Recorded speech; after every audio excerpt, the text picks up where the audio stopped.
I was sitting at Sunday dinner with my son Brad and my daughter-in-law Angela in the house I had signed over to them 3 years ago after my wife died. Angela suddenly slammed her fork down and shouted that her parents were moving in and they needed my bedroom. She gave me 2 choices: move into the garage or get out. Brad stayed silent, staring at his plate. I felt my heart crack open, but I said nothing. I simply nodded, stood up from the table, and walked slowly to my room while Angela smirked triumphantly behind me. I sat on the edge of my bed, hands shaking like autumn leaves in the wind, staring at the photographs lined up on my dresser. Dorothy smiled back at me from our wedding day, her eyes full of hope and joy. Next to it was a picture of baby Brad in my arms, so tiny I was afraid I might break him. That was 42 years ago. Now that baby had grown into a man who could not even look his own father in the eye. 3 years had passed since Dorothy lost her battle with cancer. Before she died, I sold my plumbing business for $800,000. I had built that company from nothing, starting with just a truck and a toolbox back in 1983. Every pipe I fixed, every drain I unclogged, every emergency call at 2 in the morning, it all added up to something I was proud of. Dorothy made me promise, in those final weeks when her voice was barely a whisper, that I would stay close to Brad. He was our only child, and she worried about him. She worried about both of us being alone. So I did what I thought was right.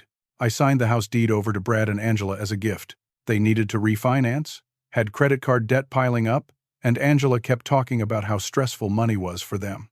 I kept $50,000 for myself, enough to feel independent, and put the rest in a trust for Brad to access when he turned 50. The agreement was simple. I would live with them, help with their 2 kids, Emma, who was 7, and Lucas, who was 5, and we would all be family together under one roof. For the first year, it worked well enough. I walked the kids to school every morning, helped Emma with her math homework, taught Lucas how to throw a baseball.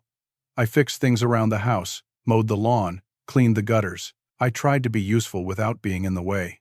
But Angela started changing about 6 months ago. Little comments here and there about how I left my coffee cup in the sink, how I watched television too loud, how I needed to ask permission before inviting the grandkids into my room. The comments turned colder, sharper. She started saying I was in the way, that the house felt crowded, that she needed more space. Brad worked 60 hours a week at his job with a pharmaceutical company in the city. He left before dawn and came home after dark, exhausted and distant. When I tried to talk to him about Angela's behavior, he just sighed and said she was stressed. He said I should try to understand her perspective. He never asked about mine. The grandkids loved me, though. Emma would run to my room after school to tell me about her day, showing me her drawings and stories. Lucas wanted me to read him books every night before bed, but Angela started keeping them away from me over the past few months. She said I spoiled them, that I undermined her authority, that they listened to me more than they listened to her. Maybe they did. Maybe that was the real problem. That night after the dinner table explosion, Brad finally came to my room. He knocked softly and opened the door without waiting for an answer. He stood in the doorway, still wearing his work shirt with the company logo, and he would not make eye contact with me. He looked at the floor, at the walls, at the ceiling, anywhere but at his father's face. "Dad," he said weakly, "maybe this is for the best. Angela's parents really do need help, and we honestly could use the space." I felt something cold settle in my chest. "What about me, son? Where exactly do I go?" Brad mumbled something about a nice senior apartment complex about 20 minutes away. He said they would help me move, that it would be good for me to be around people my own age, that I might even enjoy having my own place again. Every word felt like a shovel full of dirt landing on a coffin. "You're really going to let her do this?" I asked quietly. He finally looked at me then, and what I saw in his eyes made me understand everything. He was afraid. Not of me. Of her. My son had become a man who was terrified of his own wife, who would sacrifice his father to keep the peace in his own home. He had completely caved to Angela's control, and he did not even seem to realize it. "I'm sorry, Dad," he whispered, then left my room and closed the door behind him. I lay awake all night long. The house was silent except for the occasional creak of old wood settling. I stared at the ceiling and felt utterly abandoned and betrayed. This was the son I had raised, the boy I had taught to ride a bike and drive a car and be a man. Dorothy and I had given him everything. We paid for his college education, helped with his wedding, supported him through every difficulty. And this was how it ended, with me being thrown out like yesterday's garbage because I was inconvenient. but something shifted inside me around 3 in the morning. Maybe it was exhaustion, maybe it was anger, finally replacing hurt, but I realized something important. I was not a man who quit. I was not a man who got pushed around and then disappeared quietly into the night. I had built a business from nothing. I had survived losing the love of my life. I had faced down problems that would have broken weaker men. And I was not about to let Angela erase me from my own family. A plan began forming in my mind, rough and unpolished, but real. The next morning, I walked into the kitchen where Angela sat drinking her coffee and scrolling through her phone. Brad had already left for work. The kids were still asleep. She looked up at me with an expression of smug satisfaction, like a cat that had just cornered a mouse. She slid a stack of papers across the table toward me. I printed out some information about affordable senior living facilities in the area, she said sweetly, her voice dripping with false concern. Some of them have really nice amenities, pools, game rooms, activities. You might actually enjoy it. I looked down at the brochures: Sunset Gardens, Golden Years Community, Silver Horizons Retirement Home. Each one showed smiling elderly people playing cards and doing water aerobics, looking like they had given up on real life and accepted their exile to the waiting room before death. "It'll be out in 2 weeks," I said calmly. Angela looked surprised. I think she had expected me to fight, to argue, to give her the satisfaction of a confrontation. She seemed almost disappointed that I was surrendering so easily. "That's very mature of you, Harley," she said, then took a sip of her coffee. I walked to the front window and looked outside. The morning sun was just coming up, painting the neighborhood in gold and pink, and that is when I saw it. A for sale sign planted in the front yard of the house directly across the street. The Hendersons had lived there for 30 years.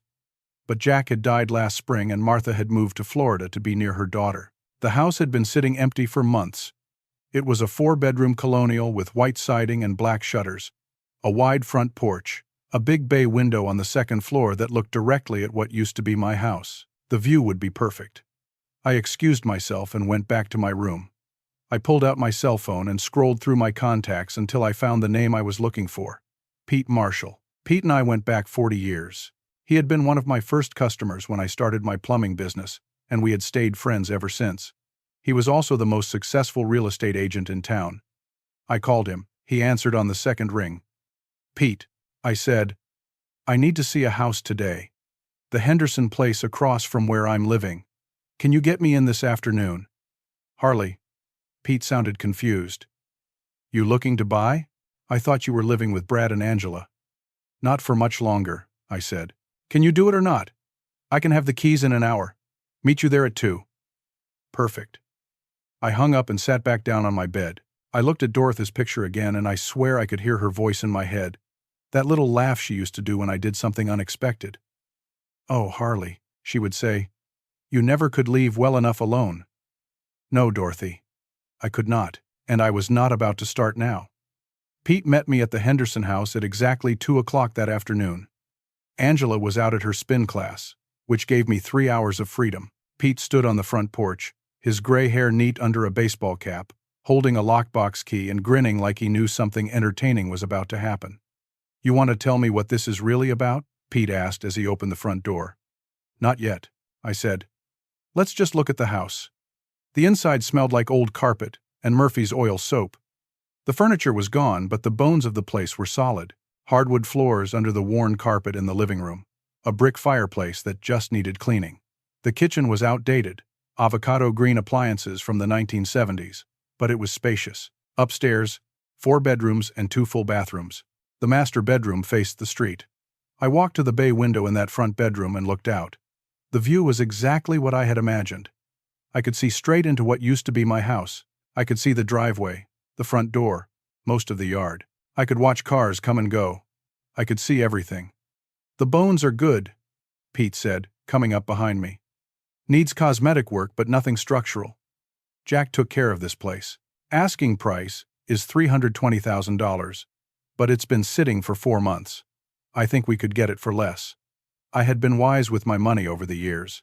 The $50,000 I kept was just walking around money. I had investments, stocks, bonds, a pension from the plumbers union, Social Security. My total assets came to just under $500,000. I could buy this house outright and still have plenty left to live on. "I'll give them 300,000 cash," I said. "Close in 10 days. Petey's eyebrows went up. "Cash? Harley, what's going on?" So I told him. I told him everything. About Dorothy's death. About signing over the house. About Angela's demands. About Brad's weakness. About being thrown out of my own family. Pete listened without interrupting, his face growing darker with each detail. When I finished, Pete was quiet for a moment. Then he said, "That woman has some nerve, and your boy should be ashamed of himself." "Can you make it happen?" I asked.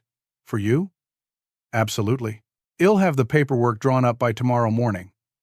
"Well, rush the inspection, skip the appraisal since you're paying cash, and I'll personally guarantee we close in 10 days. We shook hands. Pete made some calls right there in the empty house, and by the time I walked back across the street 2 hours later, the wheels were already in motion. Meanwhile, life at what used to be my house continued its predictable descent into my personal nightmare. Angela's parents arrived 2 days later for what she called a preview visit. Carol, Angela's mother, was a loud woman with too much perfume and opinions about everything. Frank, her father, was quieter but had that entitled air of a man who expected the world to arrange itself for his comfort. They walked through my room while I was in there packing my clothes, measuring the space with a tape measure, and talking about what furniture they would bring. "This room gets good light," Carol said, completely ignoring my presence. "We can put the bed against that wall and maybe a small sitting area by the window." "Will there be room for my reading chair?" Frank asked. They talked about me like I was already gone, like I was a ghost, haunting a space they had already claimed. Angela stood in the doorway, arms crossed, supervising their inspection with a satisfied smile. I folded my shirts and said nothing. Brad came home from work that evening and found his in-laws measuring his father's bedroom. I watched his face carefully. There was discomfort there, maybe even shame. But he did not say anything. He just loosened his tie, kissed Angela on the cheek, and asked what was for dinner. The worst part was telling the kids. I did not want to, but they had to know. Emma and Lucas found me in my room the next evening, and Emma asked why Grandma Carol and Grandpa Frank were talking about sleeping in my room. I knelt down so I was eye level with them. "I'm going to be moving to a new place soon," I said gently. "But I'll still see you all the time." Emma's eyes filled with tears. "You're leaving us." "Not leaving you, sweetheart. Just living somewhere else." Lucas started crying. "I don't want you to go, Grandpa." I hugged them both, feeling my own eyes burn. Angela appeared in the doorway then and said sharply, "Kids, come on, time for bed." After they left, I heard her in the hallway telling them that Grandpa wanted to leave, that he had decided he wanted his own place, that it was his choice. She was lying to my grandchildren, twisting the story so she could be blameless. That was when I knew for certain that I was making the right decision. Over the next week, I packed systematically and quietly. I sorted through 40 years of accumulated belongings. I kept what mattered: photographs, Dorothy's jewelry box, my tools, my books, clothes, a few pieces of furniture that had sentimental value. Everything else could stay or be thrown away. I did not care anymore. I hired a moving company, scheduled them for early morning on the day before my 2-week deadline. I did not tell Brad or Angela where I was going. When Angela asked for my new address for forwarding mail, I said I would send it to them once I was settled. She assumed I was going to some depressing studio apartment in a senior complex. I could see it in her eyes. She thought she had won completely. Moving day arrived on a Thursday morning. Angela had spin class at 6:30, her regular schedule. Brad left for work at 6. The moving truck pulled up at 7. I had already labeled everything, made it easy for the crew. They were professionals, had everything loaded in 90 minutes. The kids watched from their bedroom window upstairs, waving sadly. I stood in the front yard and waved back, then blew them kisses. Emma was crying. Lucas pressed his hand against the glass. Then the moving truck drove away. But it did not go far. It drove exactly across the street, pulled into the driveway of the Henderson house, and the crew started unloading. I walked across the street carrying my last box, the one with Dorothy's photographs and my father's watch and my daughter's baby blanket. I stood on my new front porch and looked back at the house I used to call home. It looked smaller somehow, less important.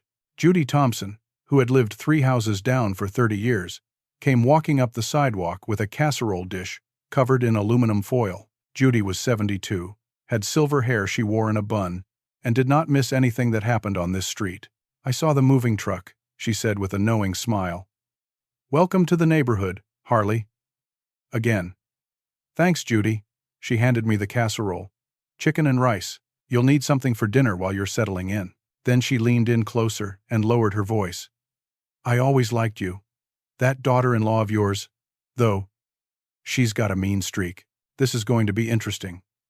I could not help but smile. "I suppose it will be." That evening, Angela returned home from whatever errands had occupied her day. She was too busy celebrating her victory with her parents, who had arrived with suitcases, ready to move into my room permanently. They ordered pizza, opened a bottle of wine, laughed loudly enough that I could hear them from across the street with my windows open. Angela never noticed that the moving truck had been across the street. She never noticed the lights on in the Henderson house that night. She was too consumed with her triumph to pay attention to anything else. I stood at my new bay window that evening, looking out at the house that used to be mine.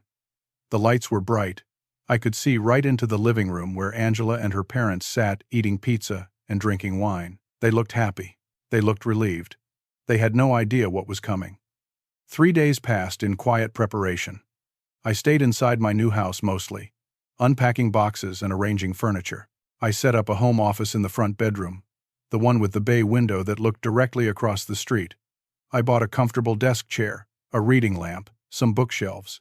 I installed security cameras around my property, angled in ways that captured my front yard, my driveway, and yes, a clear view of the house across the street. For security purposes, I told myself, a man living alone needs to be careful. I made friends with my new space. The house had good bones, just like Pete said. I hired a cleaning service to deep clean the carpets and scrub the kitchen. I called a handyman to fix the leaky faucet in the upstairs bathroom and replace 2 cracked tiles. I went to the hardware store and bought plants for the front porch. I was making this place mine. The neighborhood welcomed me warmly. Judy stopped by twice more with baked goods and gossip. The Martins from next door brought over a bottle of wine. The Chens from 2 houses down invited me to their monthly block party barbecue. Everyone had seen what happened, the moving truck going from one house to the other, and the story had spread like wildfire. Small towns and close neighborhoods are like that. Secrets do not last long. Friday evening rolled around, 5 days after I had moved out. Brad pulled into the driveway across the street at his usual time, 6:15. He looked exhausted as always, tie loosened, shoulders slumped. He grabbed his briefcase from the passenger seat and turned toward his front door. Then he saw me. I was standing in my front window, visible and clear in the early evening light, watering a plant on the windowsill. Just living my life. Just existing in my space. Brad froze. His briefcase slipped from his hand and hit the driveway. His face went completely white, like he had seen a ghost. He stood there for what must have been 30 seconds, just staring. Then he bent down, picked up his briefcase, and practically ran into his house. I heard the shouting from across the street even with my windows closed. Brad burst through his front door and I could hear his voice, high and stressed. Angela was in the kitchen with her parents. The kids were upstairs doing homework. Brad's words came fast and panicked. "Dad's across the street. He bought the Henderson house. Hess living right across the street." There was a crash. Angela must have dropped something glass because I heard it shatter. Then silence for about 5 seconds. Then Angela's voice, a scream that could probably be heard 3 houses down. "That manipulative old man. Hess trying to spy on us. Hess stalking us. This is harassment." I watched through my window as Angela appeared at her front window, staring directly at my house. Our eyes met across the 70 feet of space between our properties. I was sitting in my desk chair now, calmly reading a book under a warm lamp. I looked up, saw her staring, and gave a small friendly wave. Her face went from pale to bright red in seconds. She disappeared from the window. Within an hour, the whole neighborhood knew. Judy called me to say she had gotten 3 phone calls already. The story was out. Angela had kicked her elderly father-in-law out of the house he had given them, and he had responded by buying the house directly across the street. Public opinion turned sharply and decisively. Angela became the villain of the neighborhood overnight. People I barely knew stopped by over the next few days to introduce themselves and offer support. Mrs. Patterson from the corner house brought homemade cookies. Mr. Jennings, who ran the local hardware store, gave me a discount on some tools I needed. The Rodriguezes invited me to join their weekly poker game. Everyone had the same message. They were glad I was here. They thought what Angela did was terrible, and they admired me for not just disappearing. Angela's world started crumbling fast. On Saturday morning, she stormed across the street and pounded on my front door hard enough that I thought she might break the glass. I took my time answering. When I opened the door, she was shaking with rage. "You can't do this," she shouted. "You're harassing us. You're stalking us. I'm going to call the police." I leaned against the doorframe, completely calm. "I bought a house in a nice neighborhood. Angela. Is that illegal? You bought it to spy on us. To intimidate us. I bought it because I needed a place to live. And this house was for sale. You told me to get out, remember? So I got out. I'm just living my life. I'm getting a restraining order." "Go ahead," I said mildly. "But you might want to check with a lawyer first. I own this property legally. I haven't contacted you. Haven't threatened you. Haven't done anything except exist in my own home. A judge might ask why you're so bothered by your father-in-law living across the street. That could be an interesting conversation." She opened her mouth, closed it, opened it again. No words came out. She looked like a fish gasping for air. "Is there anything else?" I asked politely. She turned and stormed back across the street, her footsteps heavy and angry on the pavement. That evening, Brad came over. He knocked softly, not like his wife's aggressive pounding. I let him in. He looked terrible, like he had not slept in days. His hair was messy, his eyes had dark circles under them. "Dad," he said quietly, "why did you do this?" We stood in my living room, him by the door, me near the fireplace. The distance between us felt like more than just physical space. "You let your wife throw me out of my own house," I said. "The house I gave you. I have every right to live wherever I want. I chose to live here. But right across the street? Dad? Come on. You know what this looks like. What does it look like, Brad? Like you're trying to punish us." "I'm living my life. If that makes you uncomfortable, maybe you should ask yourself why." He had no answer for that. He stood there, shoulders slumped, looking lost. "How do you feel about all of this?" I asked. Not Angela, not her parents. "You, how do you feel?" Brad's face crumpled a little. "I don't know anymore. That's a problem, son." He left without another word. Sunday morning arrived, bright and clear. Angela's parents were supposed to officially move into my old room that day. Their car was packed with boxes and suitcases. But the mood in that house across the street must have been tense, because I could see them through the windows, arguing, gesturing, faces tight with stress. At 8 in the morning, there was a knock at my door. Soft, tentative, I opened it and found Emma and Lucas standing there in their pajamas, tears streaming down their faces. "Grandpa," Emma sobbed, "can we come in?" I pulled them inside immediately. Knelt down. "What's wrong? What happened?" "Mommy and Daddy were fighting all night," Lucas said, his voice shaking, really loud. "They said bad words." Emma wrapped her arms around my neck. "Mommy said mean things about you. She said you were trying to hurt us. But you wouldn't hurt us, would you, Grandpa?" My heart broke into 1,000 pieces. "Never, sweetheart, never. I gave them breakfast, scrambled eggs and toast. I let them watch cartoons on my television while I called Brad. He answered on the first ring. 'The kids are here,' I said. 'They're safe. Come get them when you're ready.' 'Thank God,' Brad breathed. 'Angela and we've been fighting. The kids must have snuck out. It'll be right over.' He arrived 10 minutes later, still in his pajamas and a jacket. He looked at his children sitting on my couch, eating toast and watching cartoons, safe and calm. Then he looked at me. Something shifted in his eyes, something I had not seen in years. It looked like clarity. 'Thank you, Dad. They're always welcome here.' Brad gathered up his kids, but before he left, he turned back to me. 'I'm sorry,' he said quietly, 'for all of it. You didn't deserve this. It was not enough. Not yet. But it was a start.' Angela's parents moved into my old room that Sunday afternoon. But the atmosphere in that house was nothing like the celebration they had imagined. I watched from my window as Carol and Frank unloaded boxes from their car, their movements stiff and uncomfortable. Angela stood in the driveway, arms crossed, face locked in an expression of barely controlled rage. Brad was nowhere to be seen. The neighborhood dynamics shifted quickly. Over the next few days, I saw it happen in real time. Angela used to walk every morning with two women from the neighborhood, Susan and Patricia.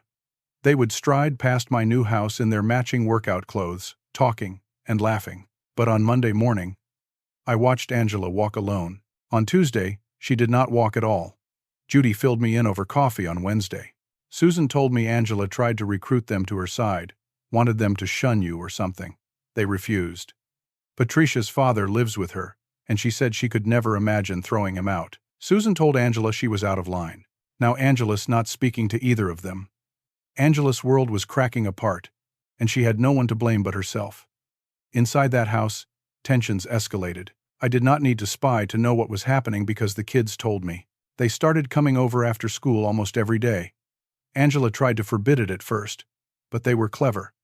They would tell her they were playing at a friend's house, then sneak across the street to mine. I always called Brad to let him know they were safe. He started coming over too, sitting quietly at my kitchen table while the kids did homework or played in the yard. Emma told me one afternoon, while I helped her with a math worksheet, that her mom and dad were fighting a lot. Mommy says means things and Daddy just gets quiet, she said sadly. They don't laugh anymore. Lucas asked me why we could not all live together like we used to. I did not have a good answer for him. Meanwhile, my own life was blossoming in ways I had not expected. I joined a woodworking club that met every Thursday night at the community center. 12 men, most around my age, working on projects and sharing techniques. I started building a bookshelf for Emma and a toy chest for Lucas. The work felt good, productive, purposeful. I also started a small consulting business. Young plumbers would call me for advice on starting their own companies, and I found I enjoyed mentoring them. I charged reasonable rates and helped 3 different young men file their business paperwork and get their first clients. Word spread. Soon I had more work than I needed, enough to keep me busy and make me feel useful. My house became a gathering place for neighbors. Saturday morning coffee on the front porch became a regular thing. People would stop by, sit in my rocking chairs, talk about their lives. The Martins brought their dog over to play in my yard. The Rodriguez family taught me how to make authentic tamales. I had not felt this connected to a community in years. And yes, all of it was visible from across the street. I was not hiding. I was not sneaking. I was living my life fully and openly, and anyone who looked could see that I was thriving. Angela saw it too. I caught her watching from her window sometimes, her face a mixture of anger and something else. Confusion, maybe. Or the beginning of understanding that she had made a terrible mistake. 3 weeks after I moved in, Angela hosted a wine night with her book club. 6 women arrived at 7, carrying bottles and books. They gathered in the living room, which I could see clearly from my window. I was not watching on purpose. I was just reading in my office. But the houses were close, and the lights were bright. The evening started normally enough. Wine was poured, snacks were served, books were presumably discussed. But around 8:30, I noticed the body language change. Angela was animated, gesturing wildly, her face red. The other women looked uncomfortable. One by one, they started leaving. By 9 o'clock, all 6 had gone, much earlier than book club usually ended. Judy called me the next morning with the details. One of the women, Margaret, was Judy's cousin. Angela spent the whole time ranting about you, Judy reported. She expected sympathy. Instead, Margaret told her she was wrong for kicking you out. Another woman said if her husband let her treat his father that way, she would lose all respect for him. They all left early. Angela's burning bridges left and right. The social isolation was taking its toll. Angela stopped going to the grocery store at her usual times because she kept running into neighbors who gave her cold looks. She stopped attending the neighborhood watch meetings. She stopped participating in the community garden that she used to love. She was cutting herself off from everyone, building walls of defensiveness and pride. But the real pressure came from money. Brad mentioned it one evening when he stopped by after work. He looked exhausted, more so than usual. "We're struggling financially," he admitted, sitting at my kitchen table with a cup of coffee. "With Angela's parents there, the grocery bills have doubled. The electric bill is higher because they keep the house so warm. Carol needed a new prescription that cost $300. Frank's car broke down and that was $800 to fix. And the kids need new winter coats, and Emma needs glasses, and Lucas' school is doing a fundraiser we're expected to contribute to." He rubbed his face with both hands. I never realized how much you contributed, Dad. You paid for groceries half the time. You fixed things around the house yourself instead of us hiring people. You took the kids places, so we didn't have to pay for activities. You were holding up more of our life than I understood. I never asked for credit, I said. I know. That's what makes this worse. The breaking point came exactly 4 weeks after I moved out. It was a regular Tuesday evening. Brad was working late. Angela's parents were in the living room watching television. The kids were upstairs. Angela was in the kitchen, and I just happened to be standing at my window when I saw Emma come downstairs with a poster board and art supplies. Emma had a school project due the next day, something about family history. She needed to interview a family member and create a presentation. I could see her showing the assignment to Angela, asking questions. Angela looked at the paper, then shook her head sharply. Emma's face fell. She asked something else, gesturing toward my house across the street. Angela's answer was clearly no. Emma started crying. I could see her shoulders shaking, see her wiping her eyes. She was shouting now. I could not hear the words, but I could see the emotion. Angela shouted back, pointing her finger. The commotion brought Brad home early. He must have gotten a call. He walked into the kitchen, saw his daughter crying, asked what was happening. Emma turned to her father, and I could read her lips clearly. Why is Mommy so mean to Grandpa? Everything stopped. Angela went pale. Brad stood frozen. Emma kept crying, her small voice rising loud enough that I could hear fragments through the windows. He never did anything wrong. Why can't I see him? You're being mean. I hate this. Brad looked at his wife. His face changed, hardened. He said something, his voice low but firm. Angela's eyes went wide. She said something back, loud and defensive. Brad shook his head. He said something else, longer this time. Angela's face went from pale to red. She moved toward him, raised her hand. She slapped him. The sound did not carry across the street, but I saw it happen. Her palm connected with his cheek. Brad's head snapped to the side. The room froze. Angela's hand flew to her mouth, her face showing instant regret. But the damage was done. Brad stood there for a moment, one hand on his cheek, looking at his wife with an expression I had never seen before. Betrayal, disappointment, and something harder, resolution. He turned, called to the kids. Emma and Lucas came running down the stairs. He took their hands and walked out the front door. They crossed the street, came up my walkway, and Brad knocked on my door. When I opened it, he said simply, "Dad, can we stay here tonight?" Of course. They came inside. Brad's cheek was red where Angela had hit him. The kids were confused and scared. I made them hot chocolate and set them up in the guest room with blankets and pillows. Brad and I sat in the living room after they fell asleep. And my son broke down. He cried like I had not seen him cry since he was a little boy. He told me everything. How Angela had always been controlling, but it had gotten worse over the years. How he married her because she got pregnant with Emma and he thought it was the right thing to do. How he stayed because he believed marriage was forever and you worked through problems. But somewhere along the way, he had stopped being a partner and become a doormat. He had let her turn him into someone he did not recognize, someone who would let his own father be thrown out like garbage. "I'm sorry, Dad," he sobbed. "I'm so sorry. I let her do this. I let her turn me into a coward. Mom would be ashamed of me. I held my grown son and let him cry. It's not too late to change," I told him. "But you have to decide who you want to be, not just as a husband, as a father, as a man." Across the street, the lights in that house stayed on all night. I could see Angela's silhouette moving from room to room, alone. Brad and the kids stayed at my house that night, and the night after that, and the night after that.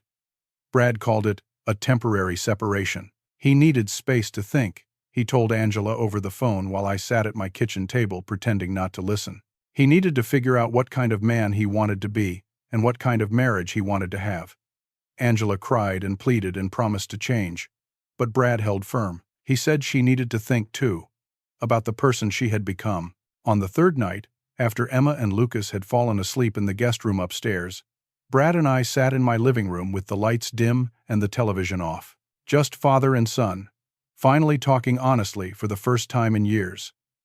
"I've been miserable for so long I forgot what happy felt like," Brad said quietly, staring into his coffee cup. "Angela has always been intense, always had strong opinions about everything. When we first started dating, I thought it was confidence. I thought she knew what she wanted, and that was attractive. But after Emma was born, something shifted. She started controlling every aspect of our lives. What we ate, where we went, who we spent time with, how we raised the kids. If I disagreed, she would get angry, or give me the silent treatment until I apologized and did things her way. He looked up at me, his eyes red and exhausted. I stopped having opinions, Dad. I just let her decide everything because it was easier than fighting. And then she started treating you badly, and I told myself it was stress, it was just her way, it would get better. But it kept getting worse, and I let it happen. I watched her kick you out of your own house and I did nothing. Why didn't you tell me how bad things were? I asked gently. Because I was ashamed. Because admitting my marriage was broken felt like admitting I was a failure. Because Mom always talked about how marriage takes work, and you don't give up. And I thought that meant accepting everything, no matter how bad it got. I didn't realize there's a difference between working through normal problems and accepting abuse. That word hung in the air between us. Abuse. She hit you, I said. It's the first time she's ever done that. But the verbal stuff, the manipulation, the controlling, that's been going on for years. I just didn't want to see it. And now my kids are growing up watching their mother treat people terribly and their father accept it. What am I teaching them? That it's okay to be cruel if you're stressed. That men should just take whatever is handed to them. He put his head in his hands. I don't want Emma to grow up thinking that's how you treat people. I don't want Lucas to grow up thinking that's how a man should act. They deserve better. They deserve parents who model respect and kindness. I moved to sit next to him on the couch. Your mother would tell you that marriage takes work, yes. But she would also tell you that both people have to be willing to do that work. She would tell you that love without respect is not really love. And she would tell you that the best thing you can do for your children is show them what healthy relationships look like, even if that means making hard choices. Brad was quiet for a long moment. Then he said, I think about Mom a lot, about how she treated people. She was strong but never cruel. She had opinions but listened to others. She could be firm without being controlling. I want to be more like her. I want to teach my kids to be like her. Then do that, I said simply. But what if it's too late? What if Angela can't change? What if I have to choose between my marriage and my self-respect? Then you already know what choice Dorothy would want you to make. We sat in silence after that. But it was a different kind of silence than the awkward distance that had filled the space between us for so long. This was the silence of understanding, of a son finally seeing his father as a man who had wisdom worth hearing, and a father seeing his son find the courage to face hard truths. Across the street, Angela was alone with her parents. I saw the lights on late every night. Judy reported that Carol and Frank were growing increasingly uncomfortable with the situation. They had expected to move into a peaceful home with their daughter's happy family. Instead, they walked into a war zone. Carol told Judy's cousin Margaret that the tension in that house was unbearable, that Brad and the kids being gone felt wrong, that maybe they had made a mistake coming here at all. On day 5 of the separation, Angela's parents packed their car and left. I watched from my window as Carol hugged Angela on the front porch, both women crying. Frank loaded suitcase after suitcase into their trunk. They drove away at 10 in the morning, and Angela stood in the driveway watching them go until their car disappeared around the corner. Then she went inside and closed the door. The house stayed silent and dark for hours. That evening, Brad made a decision. I need to talk to Angela. Really talk. Set some boundaries. I can't keep hiding at your house, Dad.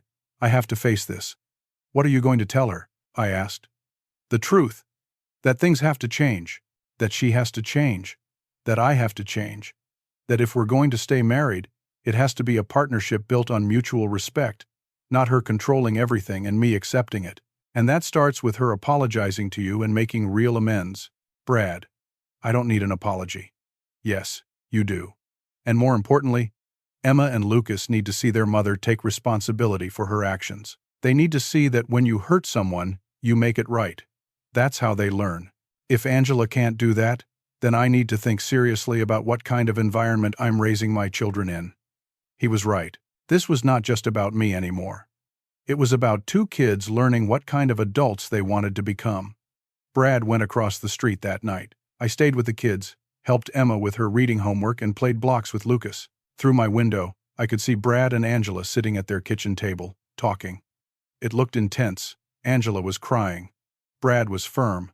The conversation went on for 2 hours. When Brad came back, he looked exhausted but also lighter somehow. "She's agreed to go to counseling," he said. "Individual therapy for her to work on her control issues and childhood stuff that made her this way. Marriage counseling for both of us. And she's agreed to apologize to you. But she needs time to work up to it because she's ashamed." "That's progress," I said. "It's a start." "But Dad," I told her, "I'm not moving back in until I see real change. Not just words. Action. The kids and I are staying here for now if that's okay with you. Stay as long as you need." Over the next 2 weeks, I watched Angela begin a journey that I honestly had not been sure she was capable of. She started seeing a therapist 3 times a week. She joined a support group for family caregivers. Even though the situation was reversed, she was learning about the stress and challenges of multi-generational living. She started volunteering at the kids' school, helping in the library during lunch periods. Slowly, carefully, she was trying to become a better person. And I watched my son grow stronger. Brad started speaking up at work, proposing ideas he had been keeping quiet about for years. He joined a gym and started working out in the mornings before the kids woke up. He called his mother's sister, his Aunt Marie, and had long conversations about Dorothy, about marriage, about what it meant to be a good man. He was building himself back into someone he could respect. The kids flourished. They loved having 2 houses now, called it an adventure. Emma's grades improved. Lucas stopped having the nightmares he had been having for months. They saw their father becoming stronger, and their mother working to become better. And even though the situation was not perfect, it was healthier than what they had been living in. One evening, about 3 weeks into the separation, Angela stood at her front window and looked across at my house. I was in my office, visible in the warm lamplight, working on the bookshelf I was building for Emma. Brad and the kids were in my kitchen making dinner, their laughter floating through the house. We looked like a family, peaceful, whole, happy, and Angela was outside of it, looking in. I saw her face in that moment, and I saw something break open. Not anger this time, not resentment or defensiveness, something deeper. Understanding, grief, recognition of everything she had destroyed and everything she could have had if she had just been kinder. She collapsed to her knees right there by the window. I could see her shoulders shaking with sobs, and for the first time since this whole nightmare began, I felt something other than anger or hurt when I looked at her. I felt something like pity, and maybe, just maybe, the first tiny seed of forgiveness.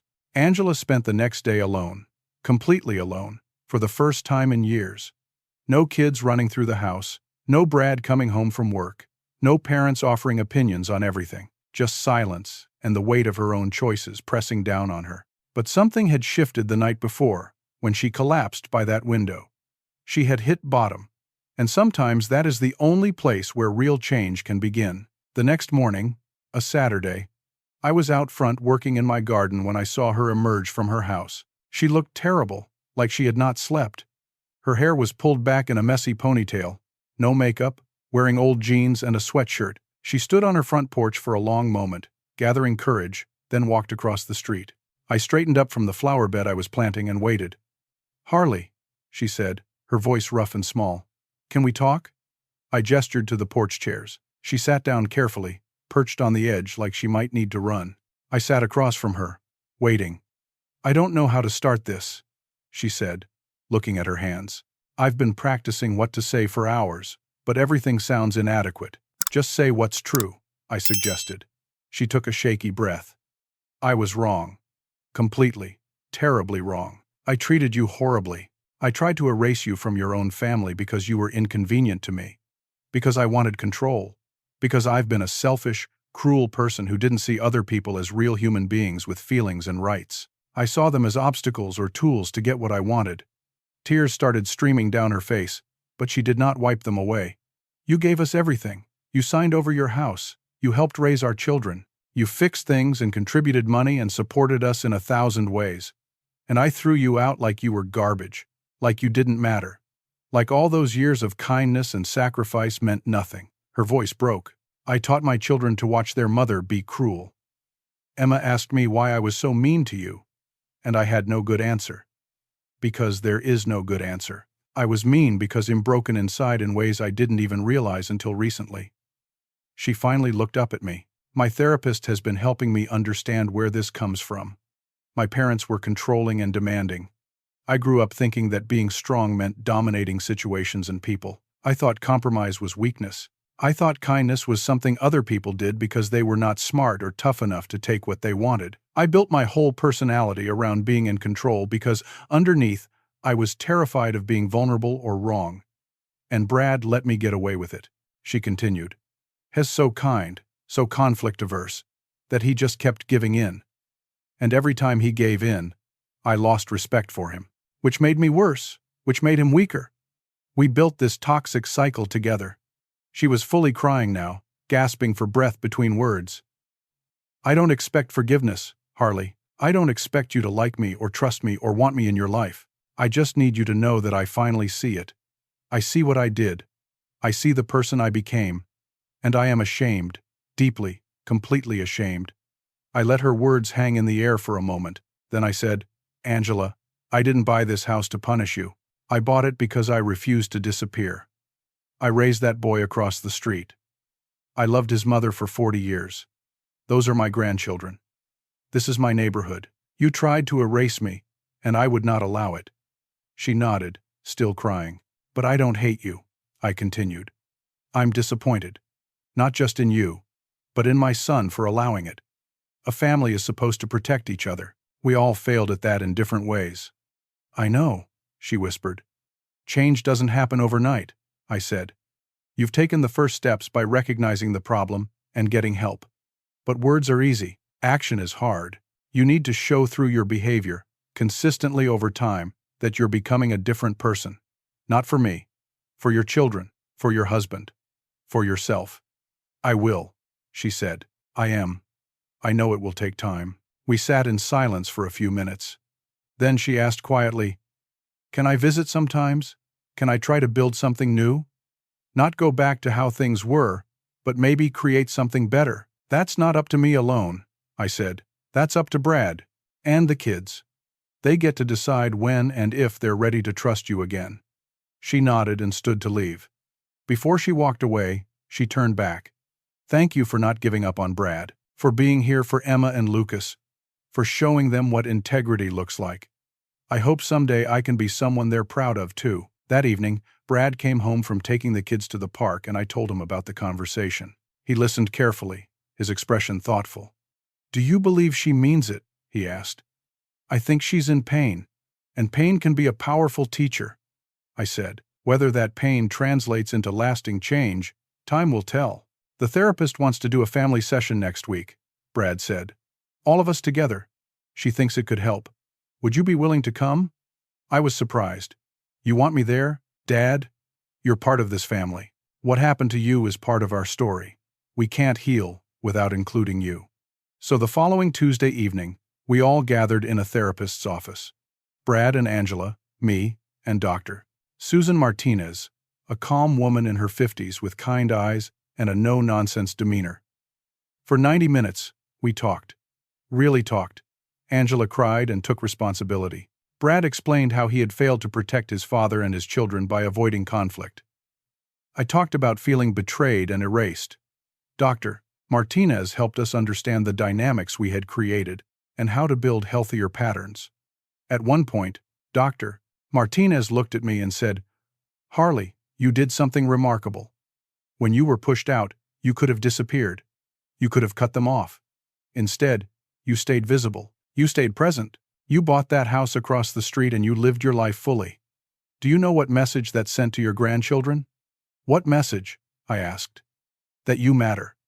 That they matter. That family doesn't disappear just because things get hard. That dignity means not allowing yourself to be erased. You modeled strength without cruelty. That's powerful. After the session, as we walked to our cars, Angela asked if she could hug me. I hesitated, then nodded. She hugged me briefly, and I could feel her shaking. Thank you, she whispered, for not giving up on us. Over the next several weeks, small changes added up. Angela started bringing me coffee some mornings, sitting on my porch for 15 or 20 minutes, just talking. It was awkward at first, stilted and careful. But slowly it became something almost like a friendship. She told me about her therapy, about the hard work of recognizing patterns and changing behavior. She told me about her childhood, about parents who loved her but taught her that vulnerability was weakness. Brad and the kids gradually started spending more time at both houses. The rigid separation softened into something more fluid.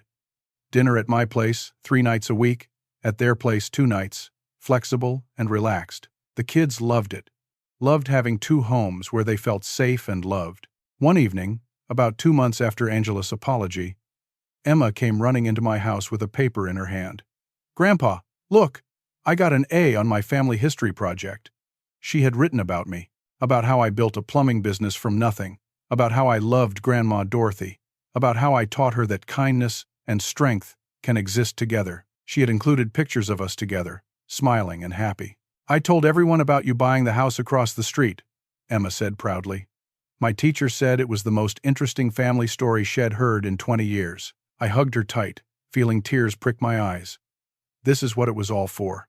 Not revenge, not punishment, but teaching these kids that they mattered, that family fought for each other, that love sometimes meant being uncomfortable, but never meant disappearing." Lucas started a routine of running across the street every morning before school to give me a hug. Brad stopped by after work most days, and we would sit on the porch and talk about everything and nothing.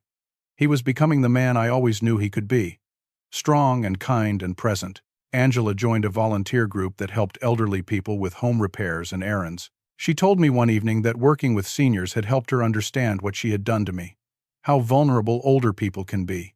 How much they still have to offer. How cruel it is to treat them as burdens. She was learning empathy the hard way, through direct service and facing her own shame. The neighborhood, which had shunned Angela, slowly began to welcome her back as they saw genuine change. Judy invited her to join the book club again. Susan and Patricia started including her in their morning walks. People gave second chances when they saw real effort. And I watched all of this from my house across the street. My house that had started as a statement of defiance had become something else entirely. It had become a home. A place where my grandchildren did crafts at the kitchen table, and my son felt safe to be himself. And even my daughter-in-law could come to learn how to be better. 3 months after the separation began, Brad and Angela had a conversation about him moving back home. They came to me together to talk about it. "I want to try again," Brad said. "But with new rules. We're equal partners. We make decisions together. Angela's in therapy and will stay in therapy. We're in marriage counseling. And Dad, you're always welcome in our home. Always. That's non-negotiable." Angela nodded. "I will never ask you to leave. I will never treat you as a burden. You're Brad's father. You're Emma and Lucas' grandfather. You're part of this family." "I appreciate that," I said. "But I'm also happy here. I like my house. I like my independence. I like having my own space. Maybe the best thing is that we're neighbors, close enough to be involved, separate enough to be healthy." They both looked relieved. We had found a new balance, one that worked for everyone. That night, as Brad prepared to move back across the street with the kids, Lucas asked if he could still have sleepovers at my house sometimes. "Of course," I said. "Anytime you want." Emma asked if I would still help her with her homework. "Always," I promised. And Brad, my son who had found his backbone again, hugged me and said, "Thank you, Dad. For everything. For not letting me forget who I'm supposed to be." 6 months had passed since that terrible Sunday dinner when Angela demanded I give up my room or get out. Half a year since I walked across the street with a box of photographs and a broken heart. Half a year since I made the decision that I would not disappear, would not be erased, would not accept that my value to my family had come to an end. Now, it was spring, and my front yard was full of flowers I had planted myself. The garden had become something of a neighborhood attraction. Tulips and daffodils in bright yellows and reds, a row of hostas along the walkway, rose bushes that were just beginning to bud. I worked in that garden every morning, hands in the dirt, feeling connected to something real and growing. This particular Sunday, I had invited everyone over for dinner at my house. Brad and Angela and the kids, plus Judy from down the street, and Pete, my real estate agent friend who had made all of this possible. It felt right to gather everyone together, to mark how far we had all come. I spent the afternoon cooking Dorothy's famous pot roast recipe, the one she used to make for special occasions, with carrots and potatoes and onions that cooked low and slow until the meat fell apart. The smell filled the house, and it felt like Dorothy was there with me, smiling at how things had turned out. Angela arrived first, carrying a salad she had made. She asked what else she could do to help, and together we set the table. It was still a little awkward between us. Probably always would be to some degree. But it was genuine. She was trying. I could see the effort in every interaction. Brad came with the kids, and Lucas immediately ran to show me a drawing he had made at school. Emma went straight to the bookshelf I had built for her, now standing in my living room, and carefully arranged some new books she wanted to share with me. We gathered around the table, all of us together. I carved the roast while Brad poured drinks. The kids chattered about school and friends. Angela actually laughed at one of Pete's stories about a disastrous house showing. Judy complimented my garden and suggested some perennials I might want to add in the fall. This was family. Imperfect, complicated, still healing, but family nonetheless. After dinner, while the kids played in the yard and the adults sat on the porch with coffee, the conversation turned reflective. Brad started it. "Dad, I never properly thanked you," he said, "for not giving up on us, for buying this house and showing me what a man really looks like, for teaching Emma and Lucas that dignity matters." "You've thanked me plenty," I said. "No, I mean it. When you bought this house, I was angry at first. I thought you were being spiteful, but you were being smart. You were staying visible. You were showing us that we couldn't just throw you away and pretend you never existed. You forced us to face what we had done." Angela spoke up, her voice quiet but steady. "I started a support group for family caregivers last month, people who are dealing with aging parents or relatives living in their homes. I wanted to help others, not make the mistakes I made." I looked at her, surprised. "That's good work, Angela." I realized that a lot of people struggle with the stress of multi-generational living. They feel overwhelmed and trapped, but instead of dealing with those feelings in healthy ways, they sometimes lash out at the people who need them most. I want to create a space where people can be honest about the difficulties, while also learning better coping strategies. She paused. "And I tell them my story. I tell them what I did to you, how wrong it was, and how I'm trying to make it right. I think it helps them see what not to do." "That takes courage," Judy said. "Admitting your mistakes publicly, it's the least I can do," Angela said. "I hurt someone who only ever helped us. That shame will probably never fully go away. But maybe I can use it to help others." Pete raised his coffee cup. To second chances and hard-won wisdom, we all clinked our cups together. Later, after everyone had left except Brad, my son and I sat on the porch watching the sunset paint the sky in shades of orange and pink. Across the street, Angela was helping the kids get ready for bed. We could see them through the lit windows, the ordinary rhythm of family life.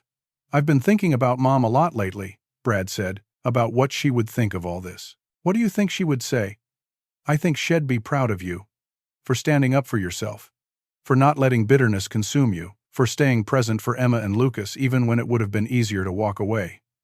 "And what about you?" I asked. "What would she say to you?" Brad was quiet for a long moment. "I think she'd say I finally figured out what she tried to teach me all along. That being kind doesn't mean being weak. That loving someone doesn't mean accepting mistreatment. That being a good man means protecting the people you love, even when it's uncomfortable. She would be proud of you too, son. You found your backbone. That's not easy to do." "I'm teaching Lucas differently than I was raised," Brad said. "Not that you and Mom raised me wrong, but I was so afraid of conflict that I never learned how to stand up for myself or others. I'm teaching him that it's okay to disagree, to set boundaries, to say no. And I'm teaching Emma that she should never accept being treated the way I let Angela treat me. That she deserves respect and partnership. That's all any parent can do," I said. "Break the patterns that don't work and build better ones." Brad put his arm around my shoulders. "This house, Dad. This crazy, bold, brilliant decision to buy the house across the street. It saved us. It saved me.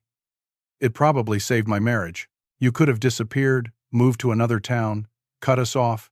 Instead, you stayed right here where we had to see you every single day, where Emma and Lucas could run across the street anytime they needed you, where I could look out my window and remember who raised me." I felt emotion rising in my throat. "I couldn't let you forget me. I couldn't let those kids grow up thinking their grandfather just vanished.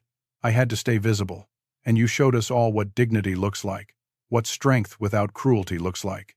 Angela saw you thriving, saw the neighbors embracing you, saw your life full and rich, and it forced her to confront what she had done. If you had just quietly moved away, she never would have faced it." We sat in comfortable silence as darkness fell. Lights came on in both houses, mine and theirs. Two homes on the same street, connected by blood and history and hard-won understanding. Finally, Brad stood to leave. "I love you, Dad. I love you too, son." After he left, I stayed on the porch alone with my thoughts. The neighborhood was settling into evening quiet, the occasional car passing, a dog barking in the distance, the soft rustle of wind through new leaves. I thought about the journey that had brought me here, the pain of losing Dorothy, the betrayal of being thrown out, the anger and hurt and determination that drove me to buy this house, the slow, difficult process of watching my family fall apart and then, maybe, start to heal. Life taught me something important through all of this. Being pushed out does not mean you disappear. It means you rebuild with intention. Angela tried to erase me because I was inconvenient to her plans, because I represented an obligation she did not want to fulfill. But I refused to vanish. I bought this house not for revenge, though I would be lying if I said there was not some satisfaction in making them face me every day. I bought it for visibility. I wanted my son to see me every morning and remember who raised him, who taught him right from wrong, who loved him unconditionally. I wanted my grandchildren to know that their grandfather would not abandon them, that family means showing up even when things are hard. I wanted Angela to face what she had done, to see me living well and thriving, to understand that you cannot just discard people when they become inconvenient. That house across the street became my second chance, not just at having a home, but at teaching my family what love really looks like. Real love is not controlling. Real love is not demanding. Real love is showing up consistently, setting healthy boundaries, and giving people room to grow, even when they hurt you. Especially when they hurt you. Dorothy would be proud of the man I remained through all of this, and the family we are slowly becoming again, changed and scarred, but maybe stronger for it. I learned that sometimes the most powerful thing you can do is simply refuse to go away, not with anger, not with bitterness, but with quiet dignity and a life lived fully and authentically. That house across the street was my statement. I matter. I exist. You cannot erase me. And in staying visible, in refusing to disappear, I taught my grandchildren the most important lesson I could give them. I taught them that they matter too, that when someone tries to push them aside, they have the right to stand their ground. That dignity is not about being loud or aggressive, it is about knowing your worth and living accordingly. The best victory is not defeating your enemy, it is helping them become better. Angela is not my enemy anymore. She is a broken person trying to heal, and I can respect that journey even if I will never forget what she did. Brad is not weak anymore. He found his strength, and that strength will serve him and his children for the rest of their lives. As I sat there in the darkness, looking at the two houses side by side, I felt something I had not felt in a long time. Peace. Not because everything was perfect, but because I had refused to let pain and betrayal turn me into something bitter and small. I had made a choice. That night, 3 months ago, when Angela demanded I leave, to remain visible, to remain present, to remain myself. You always have a choice when life tries to push you into a corner. You can disappear quietly, accepting whatever treatment others give you, shrinking yourself to fit into spaces that were never meant to hold you, or you can buy the house across the street. You can live your life so fully, so visibly, so authentically, that everyone who tried to erase you has to watch you thrive. That is not revenge. That is grace with a backbone. That is knowing your worth and refusing to let anyone convince you otherwise. That is showing up, day after day, living well and living honestly, and trusting that the truth of your life will speak louder than any words.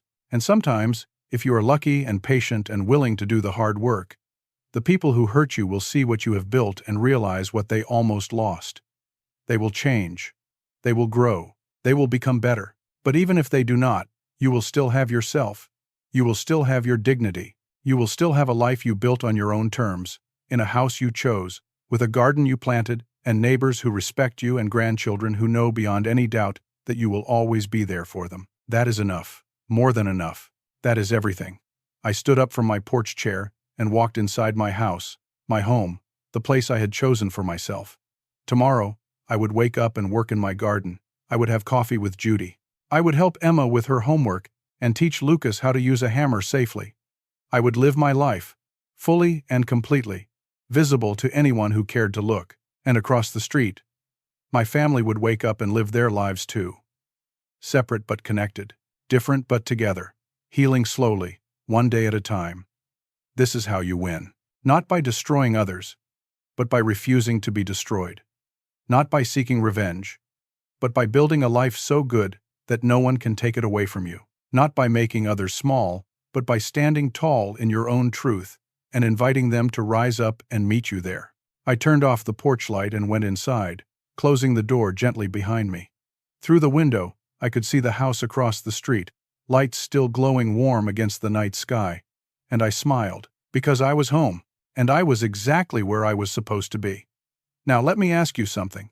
Have you ever had to set boundaries with family members who took you for granted? Have you ever had to make a difficult choice between keeping the peace and standing up for yourself?